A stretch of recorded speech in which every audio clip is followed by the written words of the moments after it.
ایک نہایت شاطر اور ماہر چور نے چوری کی خاطر مہنگا لباس زیب تن کیا، ایک معزز اور محترم دکھائی دینے والے شیخ جیسا حلیہ بنایا اور صرافہ بازار میں سنار کی ایک دکان میں چلا گیا۔ سنار نے جب اپنی دکان میں وضاقتہ سے نہایت ہی رئیس اور محترم دکھائی دینے والے شیخ کو دیکھا جس کا نورانی چہرہ چمک رہا تھا تو سنار کو ایسے لگا جیسے اس کی دکان کے بھاگ جاگ اٹھے ہوں۔ اسے پہلی بار اپنی چھوٹی سی دکان کی عزت و وقار میں اضافے کا احساس ہوا۔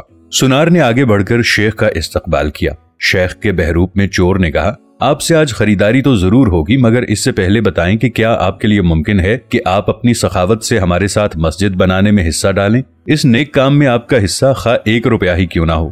سنار نے چند روپے شیخ کے حوالے کیے ہی تھے کہ اسی اثنا میں ایک لڑکی جو در حقیقت چور کی ساتھی تھی دکان میں داخل ہوئی اور سیدھی شیخ کے پاس جا کر اس کے ہاتھوں کو بوسہ دیا اور التجائیہ لہجے میں اپنے اور اپنے اہل و عیال کے لیے خیر و برکت کی دعا کے لیے کہا۔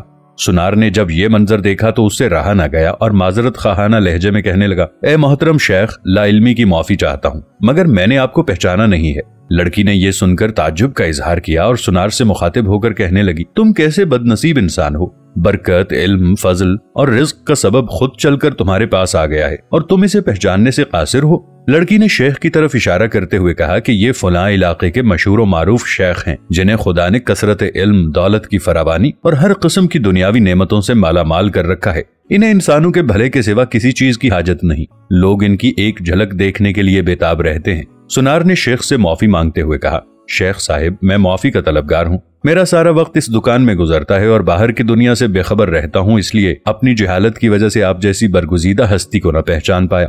شیخ نے سنار سے کہا، کوئی بات نہیں، انسان خطا کا پتلا ہے، غلطی پر نادم ہونے والا شخص خدا کو بہت پسند ہے۔ تم ایسا کرو، ابھی میرا یہ رومال لے لو اور 7 دن اس سے اپنا چہرہ پونچھتے رہو۔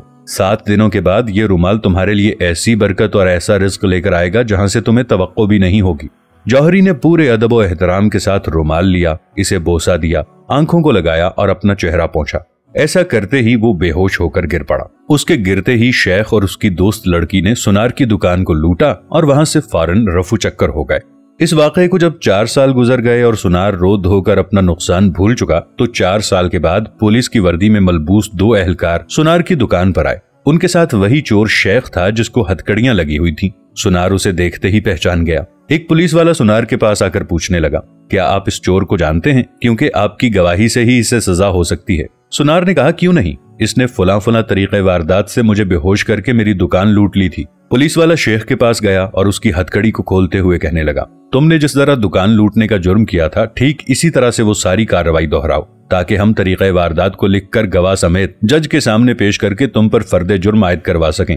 شیخ نے بتایا کہ میں اس طرح داخل ہوا اور یہ کہا، اور میری مددگار لڑکی آئی، اس نے فلاں فلاں بات کی، پھر میں نے رومال نکال کر دکاندار کو دیا۔ پولیس والے نے جیب سے ایک رومال نکال کر شیخ کو تھمایا۔ شیخ نے سنار کے پاس جا کر اسی طریقے سے اسے رومال پیش کیا۔ پولیس والا سنار سے کہنے لگا، جناب آپ بالکل ٹھیک اسی طریقے سے رومال کو چہرے پر پھیریں جس طرح اس دن پھیرا تھا۔